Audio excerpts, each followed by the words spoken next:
Hey everybody, welcome to this episode of Video Game Pickups. And today, instead of talking about games I've picked up, we're going to be talking about magazines, flyers, and other such things, because why not? Actually, this was really spurred by myself regrettably being introduced to sites like Buy, which, if you're not familiar with Buy, is basically a third-party company that allows you to submit bids and buy stuff from like Japan-only auction sites or like clothing brands and such. Thank you, Ultra Healthy Video Game Nerd, for introducing me to that and slowly draining funds out of my wallet. But that's all good, because I got some cool stuff for it. Because there's a lot of stuff that, in Japan that is never ever going to make its way over here. For example, stuff like this. This tiny little thing is an awesome little 2-page pamphlet flyer for Final Fantasy Mystic Quest, or Final Fantasy USA Mystic Quest, as it was known over in Japan. And this is just like a little flyer that was probably given out at video game stores or grocery stores, something to just pick up and you could read about it. Now on the outside, it's obviously got the cover art here, and on the inside it's got some little information on stuff in the game and some character art. Really, really cool.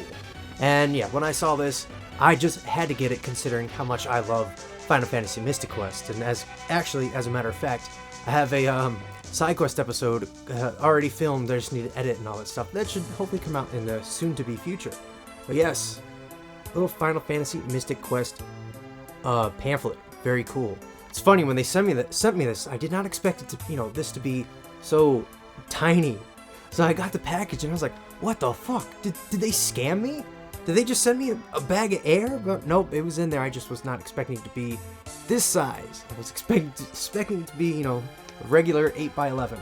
But regardless, still really cool. Next up is a nice, what do you want to call it? A 2-page, or a double-sided flyer for the awesome Sega Saturn game Purikura Daisakusen, which is actually a spin-off of the Power Instinct series. Let's see if I can get the glare off. There we go. But it's an awesome isometric shoot 'em up. Has a really cool 2-player mode. Excellent graphics, just lots of fun, and a fucking absolutely banging soundtrack.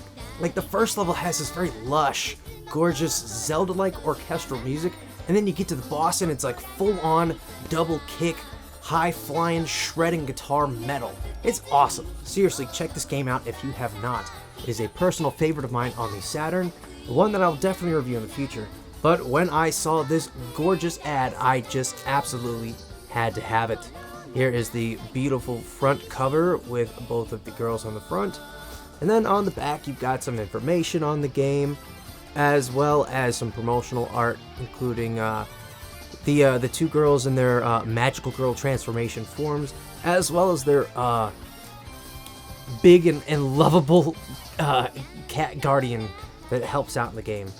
Adorable. And then, of course, a couple of pictures down here at the bottom. Really, really cool. Very glad to have this. Next up is actually one I just got off eBay, and it is the April 1997 issue of Nintendo Power. As it advertises here on the front, it's got a 8-page spread on Blast Core. It's got Doom 64 in there. It's got some Kirby's some Kirby's Star Stacker for the Game Boy, which is funny considering I just reviewed Kirby's Superstar Stacker for the Super Famicom not too long ago. And then the Game & Watch gallery. But of course, it should come as no surprise that I got this for my love of Blast Cores.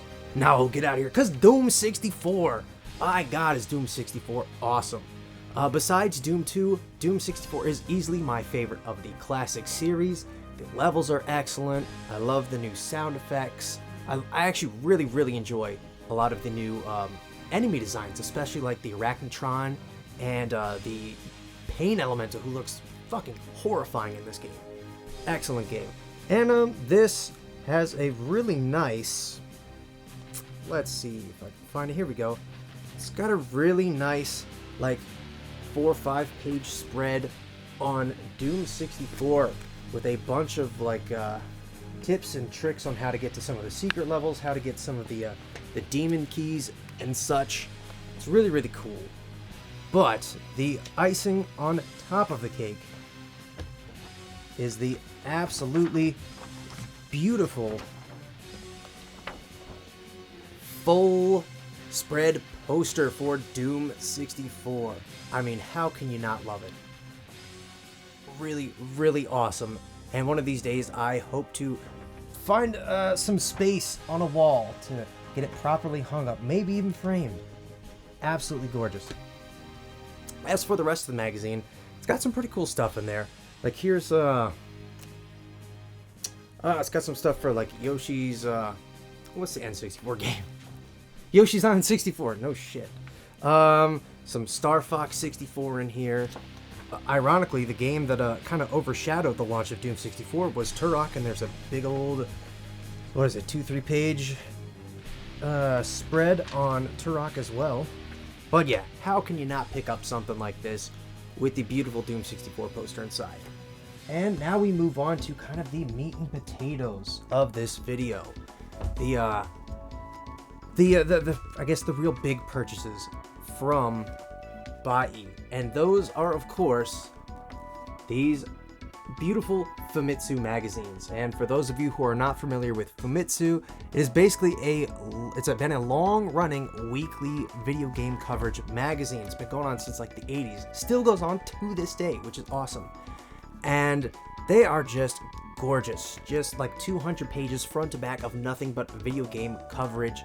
You have like the top 20 most wanted at the moment, like the top 10 best games for this system, top 10 highest selling for this system, and such. But I think my favorite thing about these are, of course, the beautiful full-page ads featuring the gorgeous original Japanese art for a lot of these video games, or of just games that never made it to the States. Like this one here for Hyperia, which is a terrible game. But damn, is that some excellent art. Right here on the page after that, gorgeous Mega Man X3 poster or ad. Absolutely gorgeous. And then just flipping through these magazines, there's so much stuff to look at. And like right here, we have a big old, I think it's like a 3 or 4 page spread on just all of the God Beasts from Sega Densetsu 3. Awesome. And then look on the back here, big old ad for the Satellaview.